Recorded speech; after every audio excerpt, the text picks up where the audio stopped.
Tá, nome completo, Jailson Luiz Belen. Jailson Luiz Belen. Idade, 57 anos. naturalidade, Tubarão. estado civil, Solteiro. escolaridade, Curso superior, incompleto. superior. Gravando. Então tá, Jailson, obrigada antes de qualquer coisa. Tá. Eu também agradeço por ser convidado para a entrevista, o teu trabalho de universidade, né? Obrigada. E mesmo que tu tenha assinado o termo de consentimento, eu estou pedindo para as pessoas deixarem autorizado em vídeo também a participação na pesquisa, o uso da imagem e a gravação do vídeo. Tá. Autorizas? Sim, porque para fins acadêmicos também faz sentido, né? E como tu trabalhas no ambiente, eu também sou usuário do serviço de saúde mental que tu trabalhou, faz parte do conteúdo também para a tua questão acadêmica. Então tá bom. Sim, eu li, tu mandou para mim, eu li. Então vamos lá. Como que tu começou no CAPS, Jailson? Tá, eu já estava de alta do hospital de custódia e daí a Maria Sirene Cordiola, assistente social, ela me encaminhou para o CAPS, isso foi em 97. Daí eu cheguei ali, fui pelo encaminhamento que ela me fez, né, e passei pelo acolhimento, comecei a frequentar as terapias. A primeira oficina que eu participei foi do Marquito, oficina de psicodrama. Daí eu fui me engajando. A minha entrada no CAPS foi pela assistente social do Hospital de Custódia, a dona Maria Sirene Cordiola, assistente social, dela me encaminhou para lá. Até eu não sabia bem onde é que era o endereço, né? Fiquei meio perdido, mas daí achei o endereço e comecei há 20 anos atrás, mais ou menos. Aí comecei, aí fui me engajando. E a Tânia Grigolo me atendeu lá, né, no primeiro dia. Ela era a coordenadora do CAPS, né? E eu acho que a primeira oficina que eu participei foi do Marquito, essa de psicodrama. A minha entrada no CAPS foi assim. E qual que é a tua história em relação ao CAPS? São bastantes anos, né? Bastante tempo, 20 anos, assim. Eu fui me reestruturando psicologicamente nas terapias, fui aderindo às terapias e fui me sentindo melhor. Com o tempo fui resgatando a minha autonomia, que estava meio comprometida, mas daí a minha história em relação ao CAPS é uma história de bem-estar, porque o CAPS deixa uma maneira de se recuperar, né? Recuperar psicologicamente. A minha história com o CAPS é uma história assim, boa de se viver, porque só com o hospital de custódia não teria a estrutura necessária. E ali durante essa terapia, o convívio social, e aí eu fui melhorando. Hoje eu sou monitor de uma oficina de dança terapêutica, quem coordena, do Felipe, de música, que eu sou monitor e estou me interagindo. Eu tenho as minhas limitações, mas vou me comprometendo com o que eu posso, vou melhorando, mesmo na minha limitação. E isso me deixa bem, porque daí eu vou assumindo compromisso à medida que eu posso, vou interagindo. A minha história com o CAPS é uma história de bem-estar, assim. Eu me sinto bem nos laços que eu formei. Hoje eu sou vice-tesoureiro da associação, me elegi nessa última gestão da associação e faço o possível também que eu possa para melhorar a associação. Então, me conte fatos marcantes da sua vida no CAPS. Alegrias, tristezas. Eu tenho muitas coisas boas para relatar, assim. Uma das coisas que eu me senti bem, assim, no CAPS é que na oficina de psicodrama do Marquito, nós produzimos algumas peças teatral de psicodrama, da extensão da psicologia da UFSC no CAPS, E tem uma, Surtos, o Manual de Internação Involuntária, que eu participo nessa peça, que nós fomos patrocinados pela Lei Rouanet, de incentivo à cultura, e tivemos o patrocínio da Petrobras, e nessa peça Surtos, o Manual de Internação Involuntária, que é um psicodrama, eu tive 2 papéis, o papel do professor Jailson, de sexologia, que eu desenvolvi umas ideias de sexologia, e eu interpreto meu próprio papel de louco de hospício, que eu elaborei 9 frases, e daí eu faço papel de professor de sexologia e de louco de hospício, que eu também sou, como paciente de custódia, eu não deixo de me considerar, porque eu já tive bem complicado nos meus transtornos, e eu interpreto essas 9 frases que eu elaborei no papel de louco de hospício, nessa peça Surtos, e uma das coisas que eu assim, acho legal é que isso tem até no YouTube essa peça Surtos, um documentário da peça que foi patrocinado pela Petrobras na Lei Rouanet. E uma das coisas marcantes é essa participação. Teve muitas coisas que me marcaram assim, mas isso foi uma coisa bem boa, bem positiva, porque eu acabei interagindo e assumi esse papel na peça. Foi 16 elencos que a gente montou essa peça. Apresentamos na Concha Acústica da UFSC, no CEPEX da UFSC, no Teatro da Igrejinha, no Centro de Eventos da UFSC, na festa de 10 anos do CAPES também, que eu coordenei lá no CAPES, que eu fui eleito na Assembleia do CAPES para coordenar a festa de 10 anos do CAPES. A primeira apresentação nossa foi lá dessa peça Surtos. E até eu fiz uma homenagem para o Manuel Cândido, na época, que apareceu na RBS TV, aliás, na Diário Catarinense, a matéria. E uma das coisas que eu, assim, me marcou bastante foi essa peça Surtos que eu participei. Até as 9 frases que eu elaborei para dizer na peça, assim, que eu fiz o papel do professor Jailson de sexologia, que eu elaborei umas ideias de sexologia, que a gente apresentou na Concha Acústica para os universitários. Aí nesse papel de louco eu elaborei 9 frases, que eu disse assim no palco, né, para a plateia assim: a mente mente, eu falava comigo, menti para mim, não gostei de ter mentido para mim, briguei comigo, parei de falar sozinho. Milagres acontecem, acidentes não, só incidentes, nunca se está sozinho na multidão.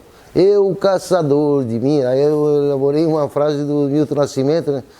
E às vezes a gente fica se caçando assim mesmo, assim, tipo uma paranoia lá do subconsciente, da memória RAM, que fica estefanizando a gente, e a gente fica se caçando assim mesmo, e às vezes vira uma loucura.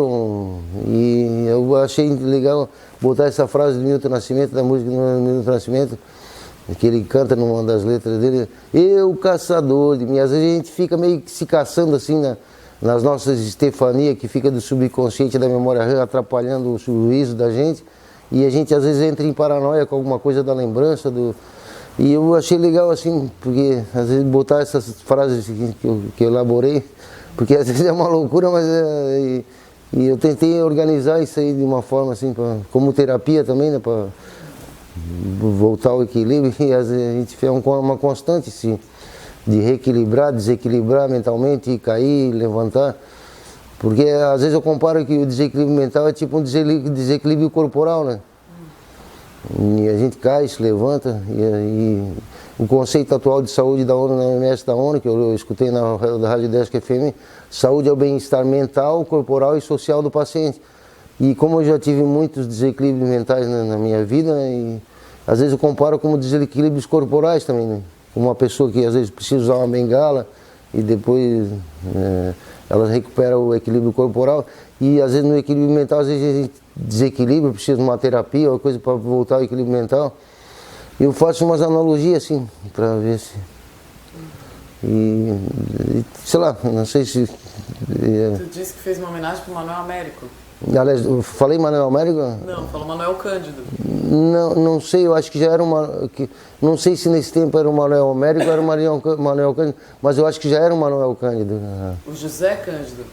Não era Manuel, não, José Cândido, eu não me lembro quem é que era. O Manuel Américo era o secretário, depois foi o João. Mas nessa época eu não sei, há 10 anos atrás era o Manuel Cândido ou era o... 2006, 2008 era o Cândido. 2009. José Cândido. Né, acho que era por aí, né? Eu não sei se era... Era o Cândido, Era o Cândido, né? Não, pois eu me lembro que eu teci uma redação e li para ele na festa de 10 anos no CAP, que eu fui eleito para coordenar a festa de 10 anos no CAP lá. E daí, o que eu me lembro foi do Manuel Cândido, que ele era secretário municipal de saúde. Aí eu escrevi um documento e li nessa festa de 10 anos do CAPES, homenagem, só que faz muito tempo eu não me lembro exatamente, mas o que eu me lembro era o Manuel Cândido, era João Cândido, né? Não, o Manuel Cândido, o outro que era o Manuel América. Não, às vezes eu fico meio confuso assim, mas então era o João Cândido, então. Eu fiz uma homenagem para ele, homenageando ele, até eu acho que o Diário Catarinense esteve lá no dia, apareceu uma matéria no Diário Catarinense. Assim, mas então era o João Cândido, então. Então foi para... então foi ele, então. Que eu conheci o Manuel América, ele também, ele inaugurou o nosso refeitório lá, quando ele estava na gestão dele, eu conheci ele, muito, muito querido, mas eu acho que essa homenagem que eu fiz foi para o João Cândido, então. Mas que marcou o CAPES, mas teve muita coisa que me marcou, né? De coisas boas, assim.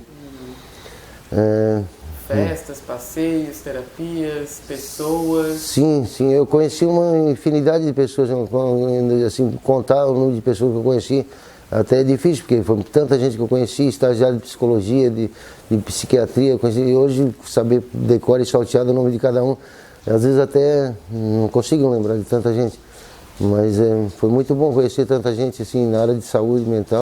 Tá.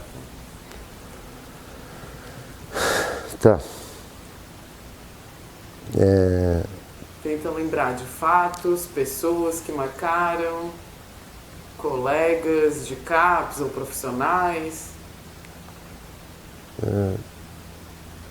Sim, tantas pessoas que eu tive contato nesses 20 anos, né?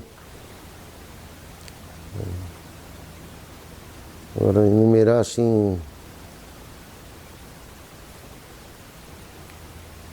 O Marcelo Fiagro, que foi coordenadora, a Evelyn, que foi coordenadora. Eu tive uma namorada no CAPES, Carmelita Joaquim. Ela tinha problemas de saúde, ela faleceu. Ela tinha anorexia, não, como é o nome daquela... Anorexia? Ela que no corpo quase não conseguia comer. Ela tinha transtorno mental e eu também tenho, eu sou esquizofrênico. Até ela trabalhava no brechó e eu ajudava ela a transportar as roupas para ela, para armar o brechó, que não tinha nossa sede ainda, né?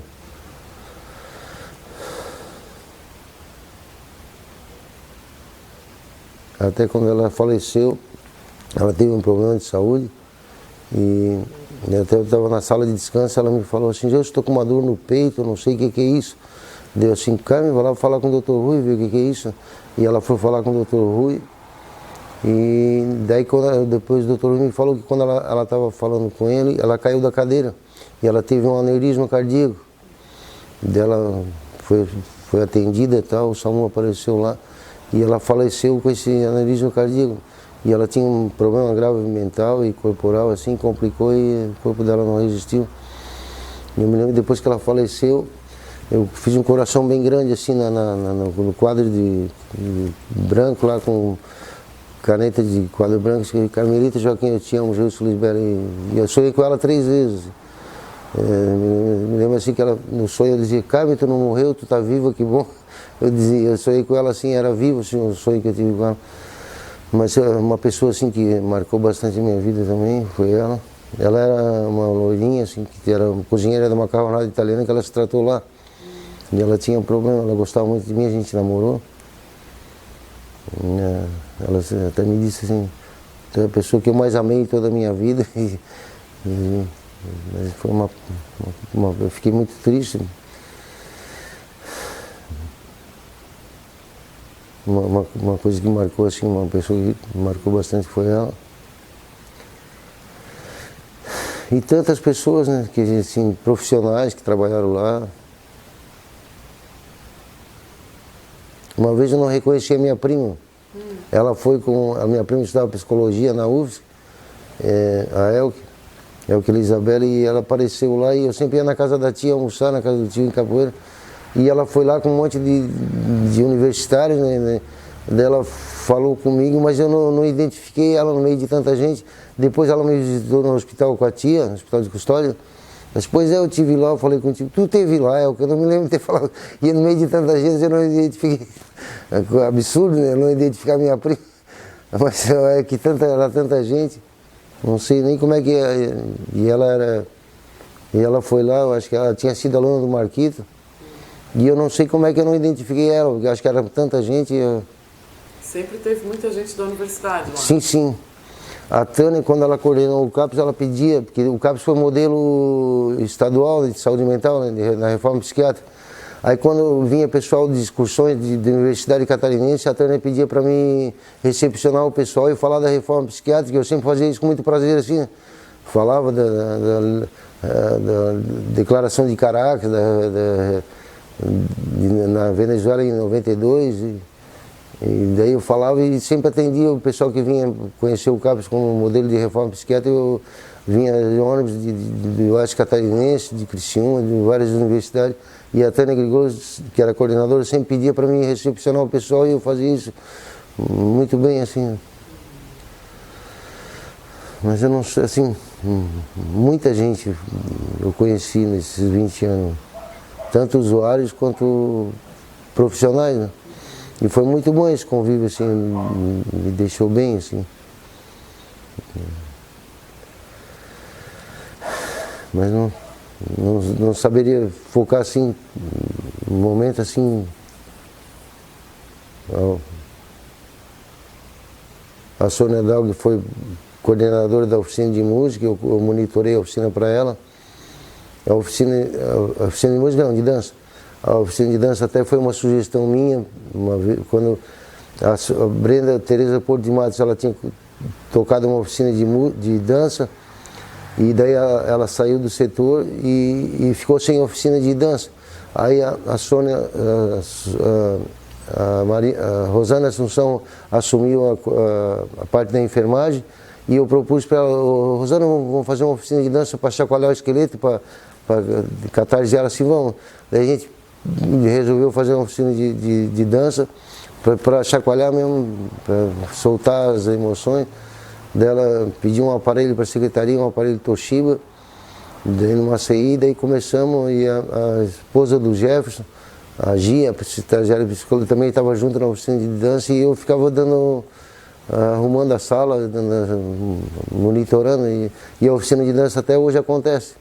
Hoje a Ingrid está coordenando e eu sou monitor da Ingrid.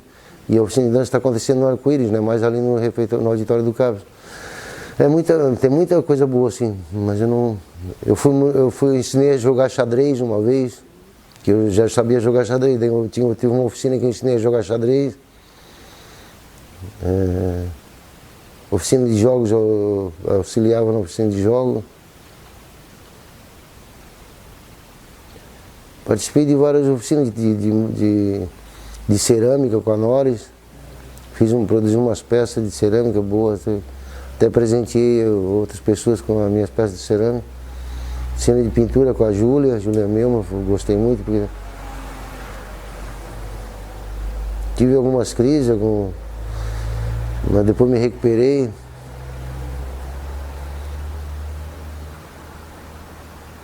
Não sei o que... Tá, vamos partir aqui para os documentos, só para te ajudar a acionar a memória. Tá.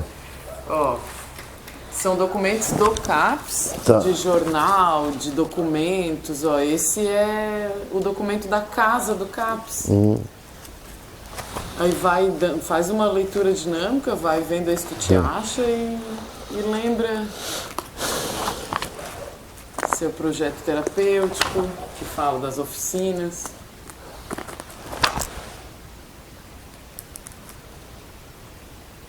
Eu me lembro desse aqui, desse folder aqui, ó. Que estava sempre na recepção, né?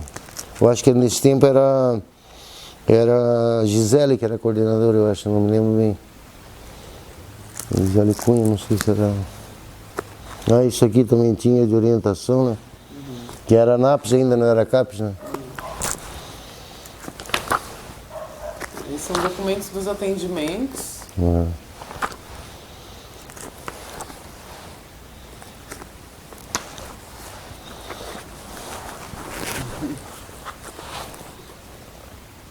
A Vera.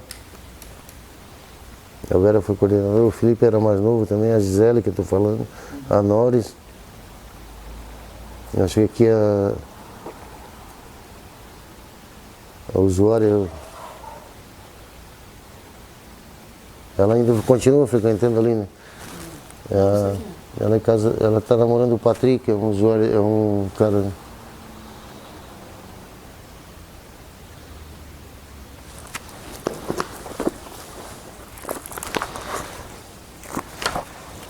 Isso é mais do projeto terapêutico também. Eu não tenho minha concentração muito boa para estar lendo, eu perdi a concentração.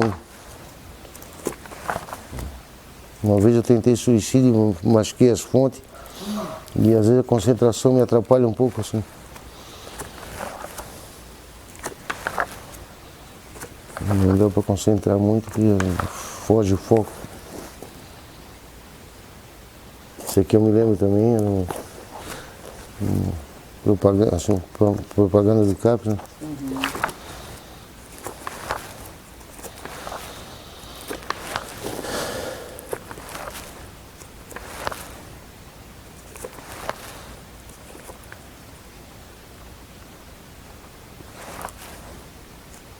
O Jornal Letras Doidas, eu participei desse jornal. O que era?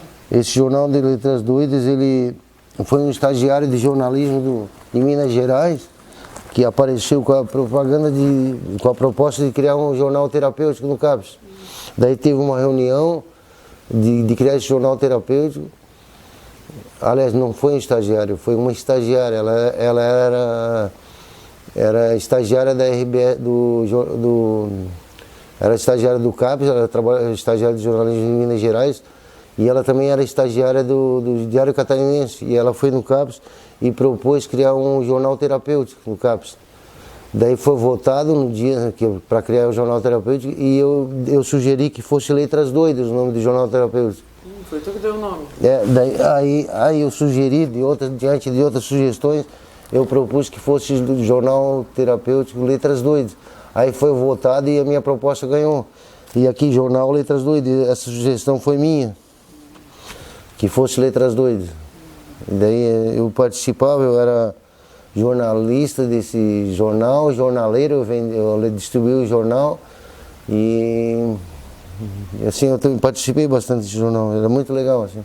Até botei algumas frases minhas que eu elaborei também, tipo assim, ó, uma frase que eu publiquei no Letras Doidas. As estrelas são deusas que vidam, ou seja, dão vida aos planetas que orbitam suas gravidades. Jailson Lisbelli. Aí eu botei essa frase no Letras Doidas e divulguei algumas frases minhas, assim, tipo essa que eu elaborei e publiquei nesse jornal Letras Doidas, esse aqui que eu ajudei a... Tem alguns aí. Tem uns Letras Doidas aqui? Deixa eu ver se tem um... Aí essa frase é minha, assim, que eu publiquei no Letras Doidas, minha frase. Algumas frases minhas eu publiquei. Eu também ajudava a fazer o Letras Doidas, o boneco do Letras Doidas, que era tipo um esboço, né? Ajudava, estava junto, produzia esse Letras Doidas.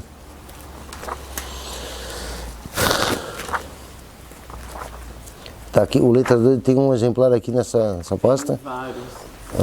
Aqui não é. É uma reportagem do Diário Catarinense. Aqui é um Letras Doidas, legal. Eu sugeri esse nome no dia. Letras Doidas. Aqui tem um exemplar do Letras Doidas. Bom. É mais outro legal.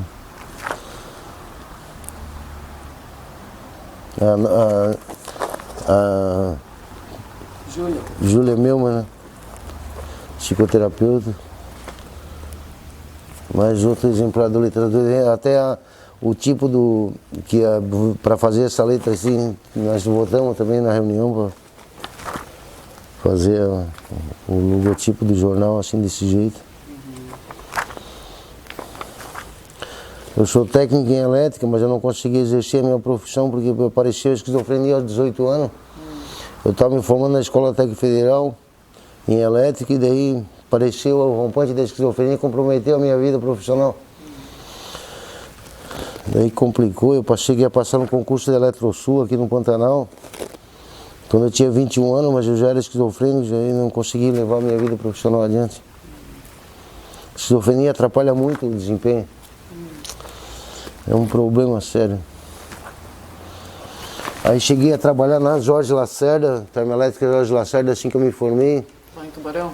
É, em Tubarão, eu sou de lá, né? Aí eu... Mas a esquizofrenia apareceu e começou a atrapalhar um monte de coisa na minha vida, né? Eu cheguei até a ser convidado para lecionar eletricidade na Escola Técnica Federal, da ITFESC, mas eu não aceitei, porque eu já não... Aí eu fui para o campo de trabalho, passei no concurso da Eletrosul no Pantanal, para trabalhar na Eletrosul. Até no concurso da Eletrosul, eles disseram que eu fui muito bem colocado no concurso. Era para estagiar 1.440 horas na Eletrosul.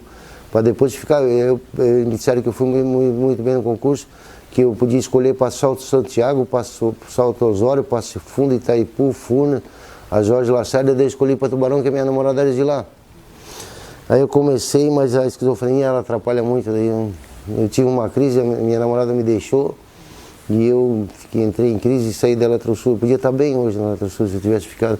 Aí o engenheiro Aurélio lá na Jorge Lacerda da Eletrosul em Tubarão, a usina termoelétrica, falou para mim: não sai da Eletrosul, tu faz o teu tratamento psicológico, mas não sai da Eletrosul.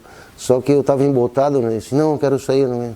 Daí ele mandou um telex aqui para o Pantanal e para rescindir o contrato eu saí, mas eu não conseguia mais manter as atividades direito. Eu fui trabalhar de eletricista autônomo, mas também como eletricista autônomo não dava, eu falhava muito no serviço, muita confusão.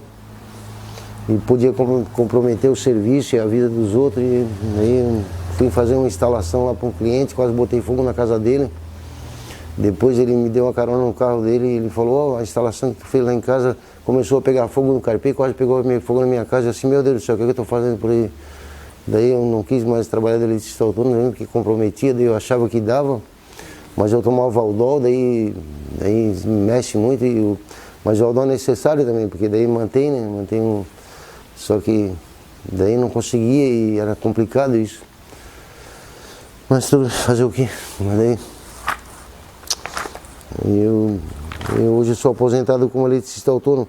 Eu sou técnico, mas não... E às vezes nem dá para fazer muita coisa na elétrica, porque precisa dar bem certo o que tu vai fazer, o que tu não vai fazer, para não fazer coisa errada, para não comprometer, não se machucar e nem ferir ninguém. E é complicado às vezes trabalhar com... Às vezes a cabeça não dá para... não está raciocinando certo, e a eletricidade é uma coisa perigosa. Mas fazer o quê? Tem um monte de trabalho no CAPS, né? Tu que é monitor, tu que auxilia, tu que inventa. Sim, eu me sinto bem porque dentro do meu limite eu consigo fazer o que é possível, né? Mas eu me sinto bem porque, à medida do possível, eu vou interagindo também, né? Interagindo, como eu sou monitor da oficina de dança que a enfermeira ela coordena, eu presto auxílio para ela, e o Felipe coordena a música e eu também presto auxílio no que é preciso.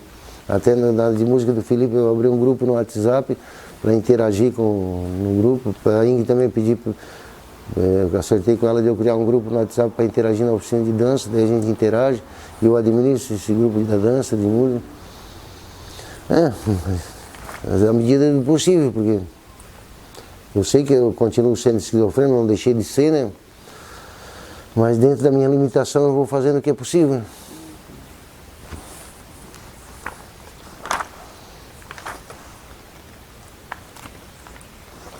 Pois é, esse Letras Doidas, aqui daí a gente resolveu fazer colorido, Letras Doidas, impresso, aqui tem um exemplar colorido. Deixa eu ver se tem alguma frase minha aqui, não desse aqui. Tem várias. Minha? Pois é, onde é que tem uma minha? Deixa eu ver. Essa aqui disse do sol, né? Ver se tem alguma aqui minha aqui. Aqui, deixa eu ver. Isso aqui foi uma entrevista que a Gisela fez comigo ou não? Aqui eu sou... Tu fez com ela? Eu fiz com ela. Quanto tempo você está no CAPS? Estou no CAPS há 5 anos. Entrei em 1996 através de um concurso. concurso público. Mas como que eu falei isso? Tu que fez a entrevista com ela. Tá, ela, tá. Ela tá. respondia. Ela respondeu, tá. Não, pensei que era eu, porque eu não sou concursado.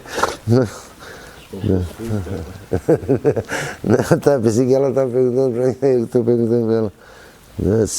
É assim, uma entrevista que eu fiz com ela, né? Aqui a Brenda e a Sandra.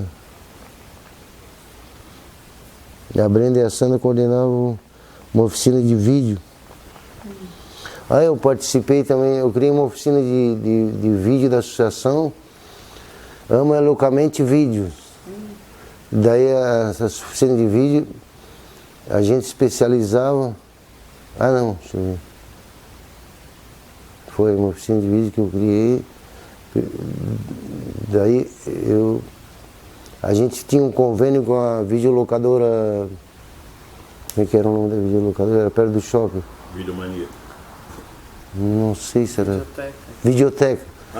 Videoteca. Daí a gente tinha um convênio da associação e a gente tinha acesso aos acervos da videoteca e eu foquei mais no musical, os vídeos musical, mas chegamos a assistir, era uma vez por semana, chegamos a assistir uns 45 vídeos e eu foquei mais no musical, mas daí botei na recepção para quem tivesse sugestão de vídeo e o Fernando pediu o vídeo, aquele vídeo do Armagedon, que um cientista astrônomo, um cientista australiano que era astrônomo, descobriu que um cometa lá em 2116 se choca com a Terra, daí eles produziram aquele filme Armagedon, né? E o Fernando queria assistir esse filme Armagedon que estava passando no cinema e eu trouxe esse filme Armagedon para assistir na oficina de vídeo, a minha Loucamente Vídeos, que eu dei o nome para... E até inaugurei esse oficina de vídeo, Loucamente Vídeos, Ame Loucamente Vídeo, que era o nome da associação, Ame Loucamente. Eu inaugurei a oficina, aí eu comprei milho de pipoca no Direto do Campo e a gente estourou pipoca e inauguramos uma oficina com... E o filme que eu botei para inaugurar a oficina de vídeo foi Tá Todo Mundo Louco, que era uma comédia. Aí ficou legal, assim. Uma comédia que estava... Aqui o Fernando e o Nilo.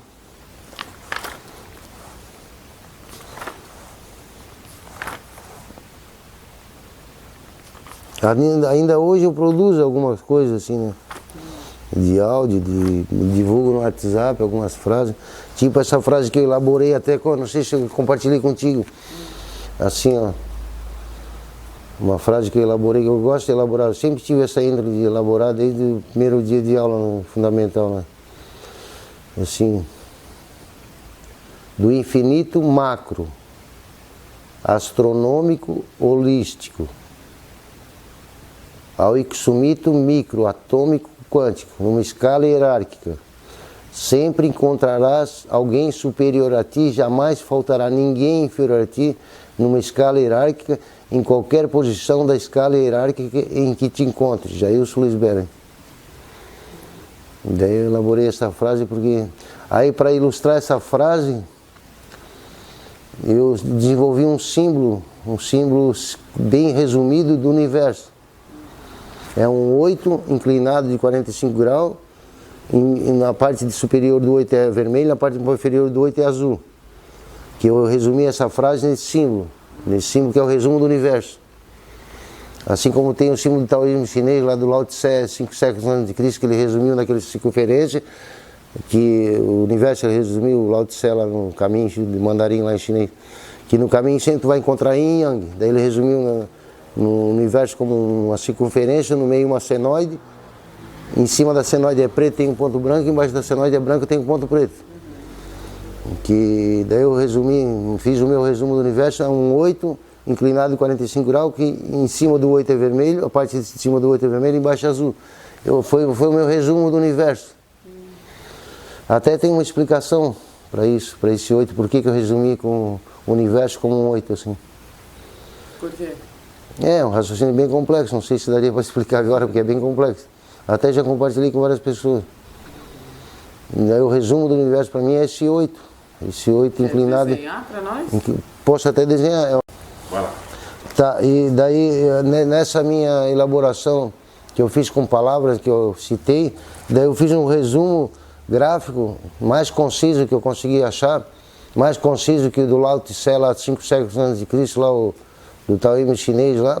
Eu fiz um símbolo mais conciso que para mim é o resumo do universo, que é esse meu 8 inclinado, que eu digo que é o 8 inclinado de Belle, porque ele é um resumo mais conciso do universo, é um 8 inclinado de 45 graus, que é a parte vermelha e a parte azul do 8. Do 8 inclinado de Belle. Dá no modo contínuo, não para nunca, né?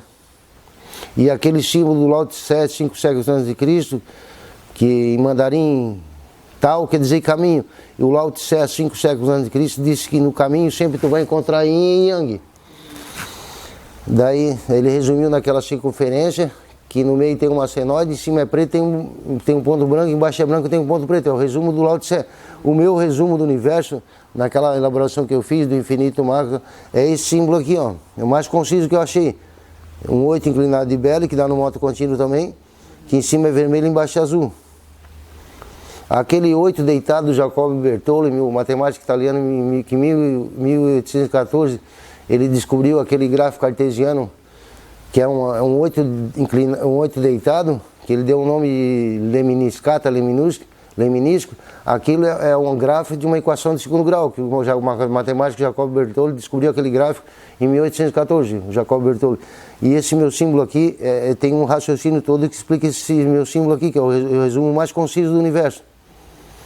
E por que ele tem inclinado 45 graus, por que em cima é azul, embaixo, em cima é vermelho, embaixo é azul, e dá no modo contínuo também. Eu tenho minhas elaborações, e, assim, para mim, no meu ângulo de observar a natureza, o universo, em que um vence o verso e o verso cede a um, daí o símbolo mais resumido do universo é isso aqui para mim. Daí, para mim, eu consigo resumir o universo nesse símbolo aqui. O vermelho tem a ver com o feminino e o azul tem a ver com o masculino, que nem o DNA de qualquer espécie botânica, zoológica e biológica.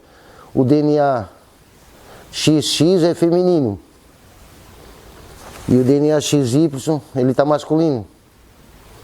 E no DNA XX feminino, 85% é feminino e 15% está masculino. E o DNA XY masculino, ele é 15% feminino e 85% está masculino. É o que o Freud diz, que a parte masculina na mulher é o ânimo da mulher e a parte feminina do homem é a ânima do homem, é a mesma porcentagem. E o que o Lao Tse disse também no taoísmo chinês, lá no caminho chinês, que tal em mandarim é caminho. Que naquela circunferência que tem uma senoide no meio, em cima é preto, tem um ponto branco, embaixo é branco, tem um ponto preto, é a mesma porcentagem.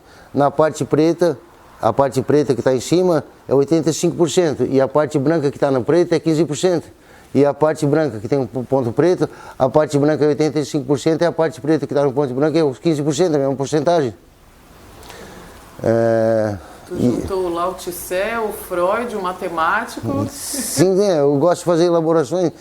Mas é complexo, mas eu consigo navegar com tranquilidade, assim, com discernimento e fazer comparações. Daí, por exemplo, o sistema universitário no planeta, no nosso planeta, foi instituído pelo catolicismo, o catolicismo europeu, que institucionalizou o sistema universitário, né? A Pontifícia Universidade Católica. Mas para o europeu é um universo, um everso. Só que para o taoísta chinês, lá mandarim, há 5 séculos antes de Cristo, não é um everso, é yin e yang, que é o mesmo o dentro e fora, né? Que sempre no caminho tu vai encontrar uma parte de dentro e uma parte de fora, um yin e yang. A alma e o corpo, o chip e a carcaça, o software e o hardware. Sempre o DNA, o XX e o XY, a energia e a matéria, o tempo e o espaço. Sempre vai ser assim, no caminho, sempre vai encontrar o yin e o yang, o dentro e o fora, o um e o verso. Qualquer caminho. Sempre binário? Sempre assim. Aí por isso que eu resumi naquela frase. Do infinito macro, astronômico, holístico, ao infinito micro, atômico, quântico. Numa escala hierárquica, sempre encontrarás alguém superior a ti, jamais faltará ninguém inferior a ti numa escala hierárquica, em qualquer posição da escala hierárquica em que te encontres. Por exemplo, na Idade Média na Europa, achava-se que o planeta Terra era o centro do universo. Daí o Nicolau Copérnico e o Galileu Galilei, no sistema heliocêntrico, eles defendiam que o Sol era o centro do universo. E que não era o sistema geocêntrico, que a Terra era o centro do universo. Mas depois constatou-se que nem a Terra nem o Sol não é o centro do universo, e o Sol está dentro de um braço da galáxia Via Láctea. Mas daí constatou-se que nem a Via Láctea é o centro do universo, porque ela também é vizinha da Andrômeda, vizinha da pequena nuvem de Magalhães, vizinha da grande nuvem de Magalhães, vizinha da galáxia Cão da Ursa Maior, vizinha da galáxia Cão de Sagitário. No fim, nem essas galáxias próximas são o centro do universo, porque essas 5 e mais 150 bilhões de galáxias estão dentro de uma galáxia maior, gigantesca e luminosa, que os astrônomos holandeses descobriram com radiofoto, que essa galáxia gigantesca maior, já descobriram uma e depois descobriram mais de 16 dessas galáxias gigantescas luminosas, que batizaram o nome de Green Bean, feijão verde. Essas galáxias também, uma dessas, Green Bean, contém 150 de Via Láctea nos braços dela também. Então essa Green Bean também não seria o centro do universo, porque tem mais de 16 que descobriram depois dessa, em 2014, divulgado na internet. Então isso vai até o infinito macro, nunca tem fim, como os cientistas norte-americanos já concordam, que isso vai para o infinito macro astronômico, nunca tem fim. E lá, em 1817, quando achava-se que o átomo era a menor partícula indivisível, depois descobriram que o átomo é composto de próton e elétron, depois descobriram que os prótons e elétrons são compostos de quarks, daí agora estão supondo que os quarks são compostos de uma partícula menor que a partícula de Higgs, a partícula de bóson. Então, sempre daí digamos que eles descubram que existe o Higgs. Aí vão supor que tem uma partícula menor que compõe o Higgs, isso também vai lá no microscópio de aumento de milhões de vezes, também sempre isso vai, não tem fim para o infinito microatômico quântico também, assim como não tem fim para o infinito macroastronômico holístico. Por isso que eu elaborei essa frase. Do infinito macro astronômico holístico ao infinito micro atômico quântico, numa escala hierárquica, sempre encontrarás alguém superior a ti, jamais faltará ninguém inferior a ti, numa escala hierárquica, em qualquer posição da escala hierárquica que te encontres. Aí o resumo para esse meu raciocínio é esse símbolo que eu criei. Que daí tudo dá num 8. De qualquer maneira vai ser, sempre o resumo de tudo é esse 8 inclinado de perna. Aí eu resumi nesse símbolo, que é mais conciso do que o Lao Tse, lá, aquela circunferência lá do Lao Tse. E o símbolo, por exemplo, o algarismo indo-arábico, feito pelos hindus e pelos árabes, tem uma lógica, é diferente do algarismo romano. O algarismo indo-arábico, 1 é um ângulo, 2 é 2 ângulos, 3 ângulos, 4 ângulos, 5 ângulos, 6 ângulos, 7 ângulos, 8 ângulos, 9 ângulos, 0 ângulo. É a lógica do algarismo indo-arábico. A lógica do algarismo romano ordinário é outra lógica. I, 1, 2I, 2, 3I, 3. E V, 4, V, 5. É outra lógica. Mas quando fizeram o algarismo do arábico, dos indianos e dos árabes, eles fizeram a sequência de ângulo. Um ângulo, 2 ângulos. Sei lá, daí... Não sei. Mas aí eu vou elaborando essas coisas que para mim é terapia, porque daí eu vou me organizando no meu caos, na minha bagunça, e eu vou conseguindo ter um referencial para me aferir, e daí consigo me situar de novo. Para o CAPES, então, a tua história no CAPES te ajudou a construir essas elaborações? Sim, porque o CAPES daí nas terapias eu me sentia à vontade para elaborar essas coisas.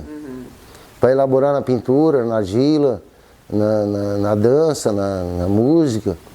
Daí eu tenho, no CAPES tem dá para se sentir solto no tratamento psicológico, nas terapias, para ficar elaborando essas coisas e se organizando. Daí eu entendo como isso, essa forma, para mim, que sou esquizofrênico, que a esquizofrenia é uma desassociação psíquica, um dos elementos psíquicos se defasam e a pessoa fica confusa, né? Daí nessas terapias eu vou estabelecendo referenciais para me aferir, para quando eu estou em crise eu busco esses referenciais, me afiro e volto a me equilibrar, né? Porque eu, como técnico, eu sei que eu sou técnico elétrico diplomado no MEC, e tem normas para a gente seguir para se aferir, né? Tipo a NB3, Norma Brasileira 3, a BNT, Associação Brasileira de Normas Técnicas, a própria INMET, Instituto Nacional de Metrologia. Elas são normas que as medidas são aferidas por essas normas da Inmetro. Então, eu acho importante nas terapias que eu tenha referenciais para me aferir, para na hora que eu estou confuso, estou desequilibrado, estou caótico, eu me uso esses referenciais para me aferir, daí eu volto me ajustar, né? Me autoajustar. Porque a esquizofrenia tem hora que ela vira uma bagunça. E nas minhas crises mesmo, que se acentuou aos 24 anos, era terrível, não tinha referencial para me aferir, virava um caos. E eu li sobre a esquizofrenia que ela aparece rompante aos 24, é 20.0, e depois no homem, né, na mulher aos 29 e 30. E daí, com o tempo, se usa medicamento bom e não usa entorpecente, ela se atenua, ela não se agrava a esquizofrenia. Eu li isso na internet. E às vezes, no esquizofrenia, às vezes o referencial para se aferir nessas terapias, formar referenciais, é bom para a terapia, porque daí a pessoa consegue se reencontrar de novo no caos, né, na bagunça. Mas não sei se eu... Tem mais documentos? Não tem problema. Pra gente depois colocar na imagem quando quiser. Tá, não tem problema. Por exemplo, o John Forbes Nash, ele também é esquizofrênico paranoico 20.0, né?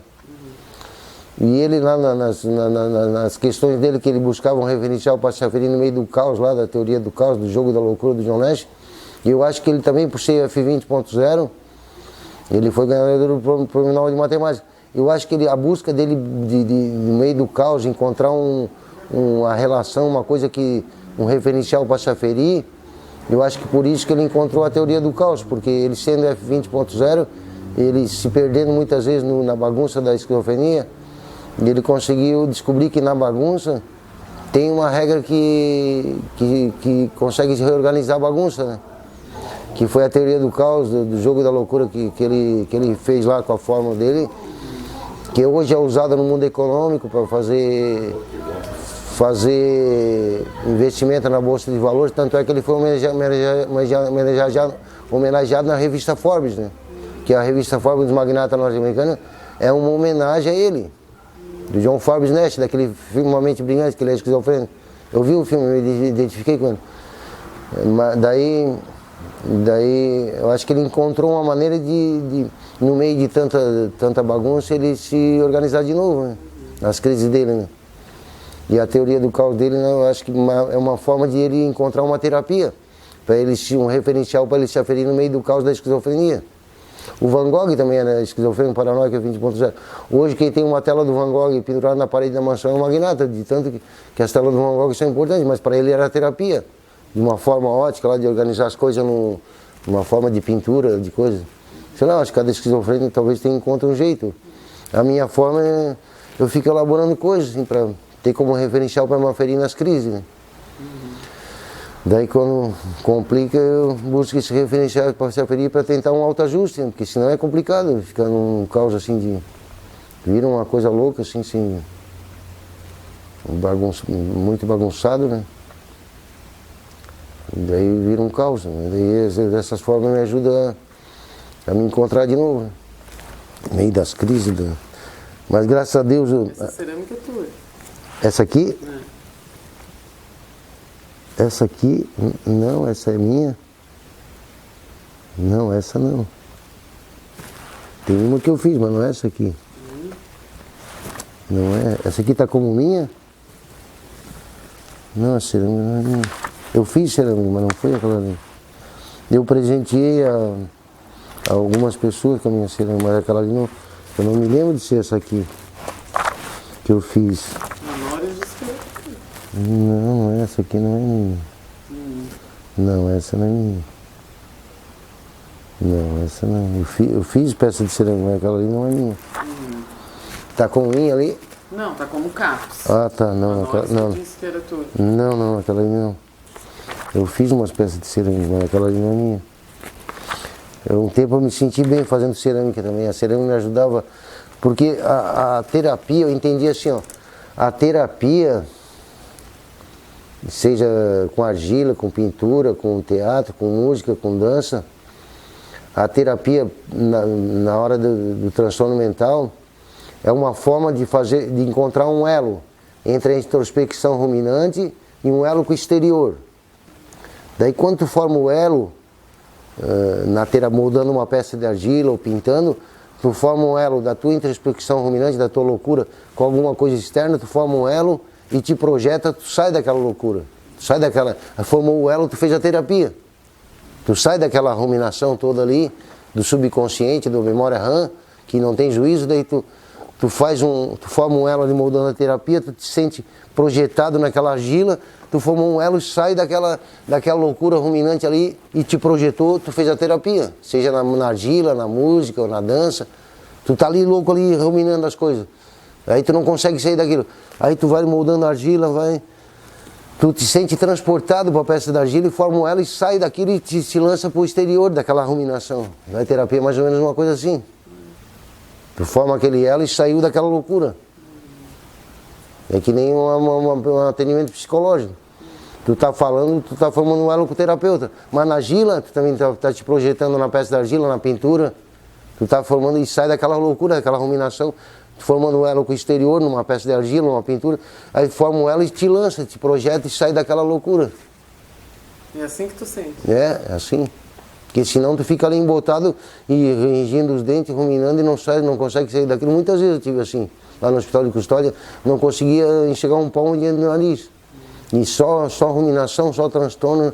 Aí de tanto entrar e sair, eu consegui formar um raciocínio, um referencial, me aferir como é que eu tenho que fazer para sair daquela loucura toda.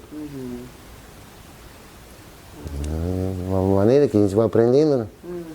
Como é que lidar com a coisa, com a própria loucura, né? Própria doido. Eu elaborei algumas coisas assim, eu sempre elaboro maneiras diferentes. Uma prima minha que é fonoaudióloga, a Vânia Belli, daí ela, uma vez almoçando na casa do tio, ela me falou uma coisa legal assim. Ela assim, um conceito universitário de inteligência. Inteligência é a capacidade de resolver o mesmo problema de maneira diferente. E às vezes o esquizofrênico, quando ele não encontra a mesma forma que ele resolveu, ele trata de achar outra diferente, de sair da loucura. Daí ele desenvolve uma inteligência, mas é tipo um mecanismo de compensação que o esquizofrênico diz que o esquizofrênico é inteligente, né? Mas é tudo mecanismo de compensação para o esquizofrênico conseguir dominar a loucura da esquizofrenia. Porque, como eu digo, cada louco com a sua mania, cada mania com o seu louco. Cada louco com a sua mania, é o louco que dominou a mania. Daí ele saiu da crise. E cada mania com o seu louco, daí a mania dominou ele e não dominou a crise. Tem diferença, né? Cada louco com a sua mania, cada mania com o seu louco. Cada louco com a sua mania, ele conseguiu dominar a crise. Daí é o louco que tem a mania. E cada mania com o seu louco, daí a mania daí ele não conseguiu dominar a mania que dominou ele. É uma maneira de olhar, né? De olhar o mesmo fato. Então, se às vezes a gente consegue dominar a crise, e no esquizofrênico sempre aparece uma crise de novo para derrubar, e daí ele desenvolve outra maneira de sair da crise e vai desenvolvendo o intelecto, mas é uma forma de compensação para dominar a crise. E sempre uma maneira diferente. Por isso que fala, o esquizofrênico é inteligente. Não passa de uma forma de um mecanismo de compensação para poder lidar com o F20.0. Que é e transtorna um bocado essa 20.0. Eu não sei, aí tem mais coisa para ver aqui. Tem bastante letras doidas. Sim. Aqui tem mais, não sei, não consegui nem achar nenhuma frase minha aqui. Tem mais letra doida por aqui? Ou já foi? Que tinha, talvez se eu procure.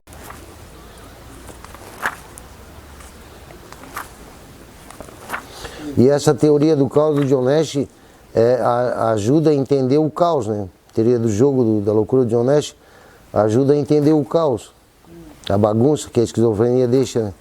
Porque daí ela é usada no mundo econômico, que o mundo econômico também é um caos, né? As bolsas de valores. A eleição democrática também é um caos. Na hora de um candidato passar na frente do outro, o outro vem, aí uma previsão meteorológica é um caos. Para prever como é que vai ser o clima amanhã, como é que não vai ser, é uma bagunça.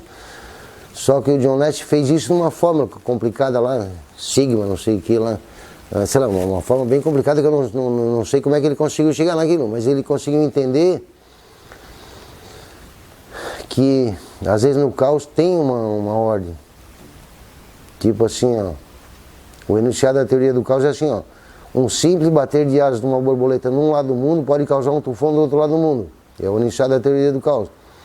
Às vezes, na questão da previsão meteorológica, às vezes um tsunami no sul da Ásia, que abalou 14 países, pode atingir todo o clima do planeta, no resto do planeta. Às vezes uma tempestade de meteoritos, uma explosão nas manchas solares pode mexer com o clima do planeta.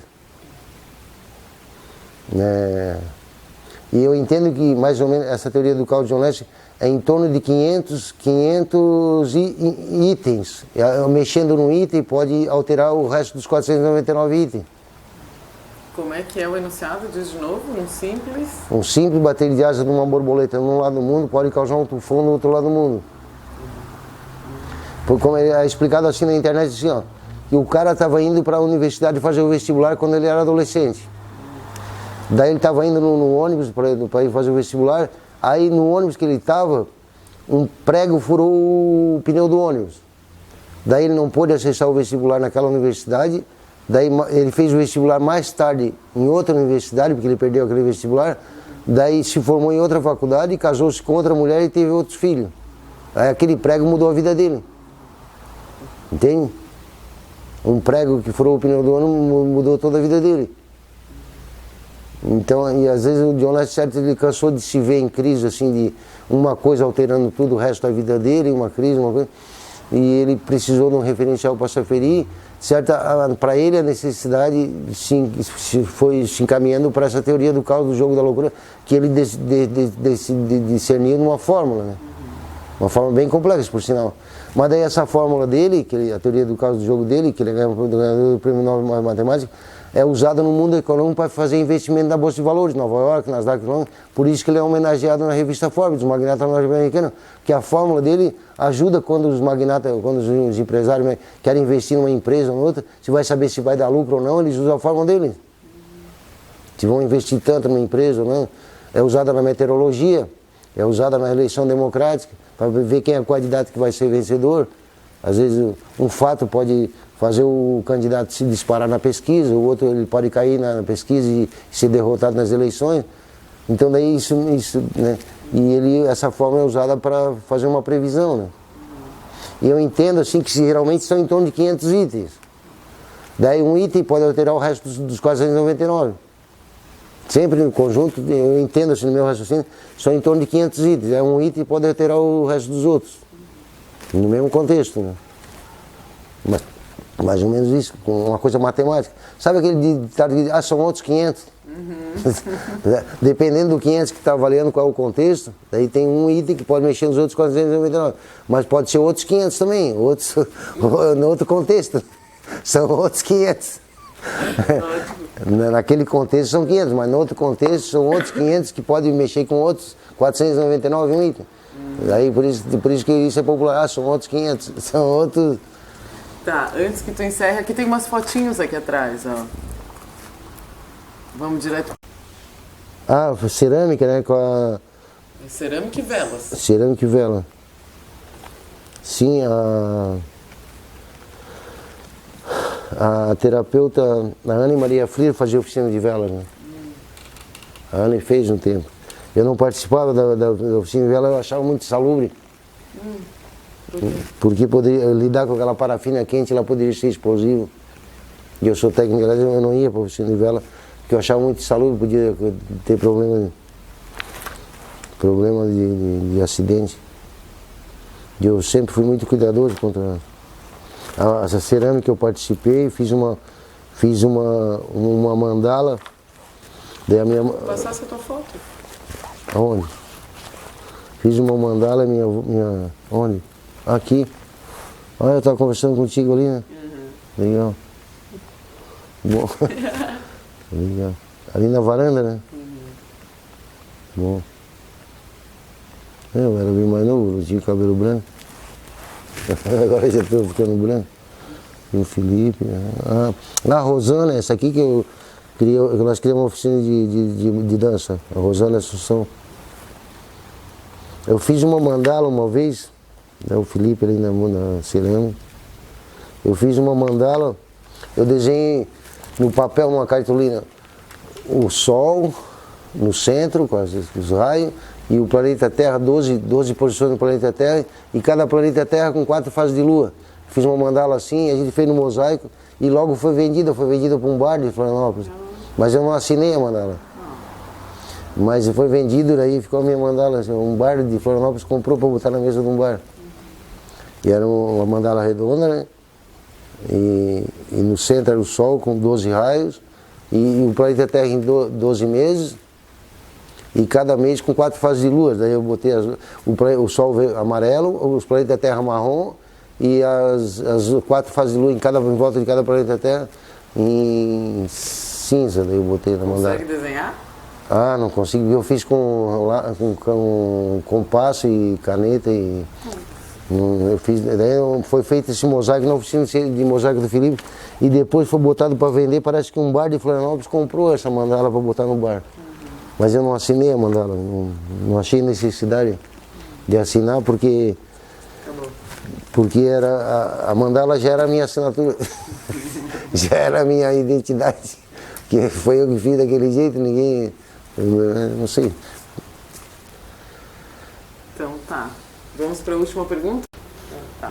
A última pergunta, Geis. O que é o CAPS para você atualmente? Tá, o CAPS para mim atualmente é uma forma de me reestruturar mentalmente, para mim manter o meu equilíbrio mental, para continuar as atividades que eu ainda consigo exercer na minha limitação de esquizofrenia. O CAPS é uma maneira de me manter equilibrado. Nas terapias, no convívio, uma maneira de manter estruturado, assim, manter bem, manter equilibrado, porque senão virava uma bagunça, se não tivesse virava uma coisa insuportável, assim, de transtorno, e ali eu mantenho um ritmo, mantenho equilibrado, mantenho bem. Para mim a limitação é de dar conta das coisas cotidianas, porque senão eu não conseguia manter o ritmo. E tu sempre fez seu tratamento em CAPS? O CAPS era a primeira vez, Ponta do Coral, não tinha frequentado o CAPS antes, porque não tinha também, né?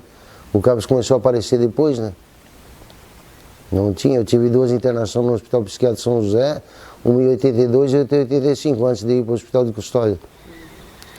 Mas eu não tinha naquele tempo, não tinha CAPS. Eu acho que na reforma psiquiátrica isso foi bom, porque daí começou a aparecer o tratamento aberto à comunidade, que o CAPS faz parte da reforma psiquiátrica, né? Da ONU, da Declaração de Caracas, da Venezuela, em 92, né? E o CAPS proporciona um ambiente assim para manter esse equilíbrio, porque eu acho que daí é uma maneira de manter o equilíbrio, né? Porque daí, entrar no mercado de trabalho comum não daria, entrar na sociedade comum a gente é muito excluído também, porque a gente não tem aquele padrão de normalidade, né? E manter as coisas, e pelo menos no CAPS tem profissionais que entendem, que auxiliam, que mantêm a gente no nível que a gente tá, porque não dá para competir na sociedade assim, uma que as pessoas não entendem a gente. Não entende, exclui, até para namorar, eu sou homem, daí para mim namorar, que não é qualquer mulher que me aceita, e às vezes entre nós, no convívio, a gente consegue se tolerar, se aceitar. Outro dia eu vi no Luciano Huck, eu achei interessante que um casal de portadores de síndrome de Down, namorados, foram no Luciano Huck e os dois portadores de síndrome de Down. Eu não sou síndrome de Down, não tenho defeito genético, assim, mas tenho meu problema esquizofrênico, que não sei se é genético ou não, mas eu tenho um problema. E até outro dia eu estava namorando uma esquizofrênica. Ela tem 57 anos, eu tenho 57, a gente namorou um tempo. Mas ela também tem os casos do problema dela de esquizofrenia e eu também tenho.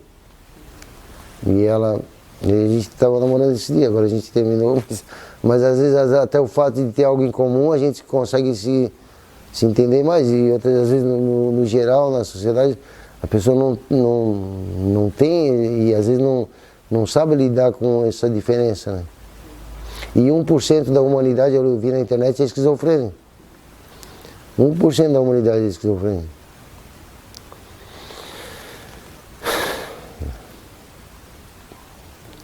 E às vezes são coisas que em um ambiente desse proporciona, levando a coisa do jeito que, de uma maneira mais suave, para não pesar tanto.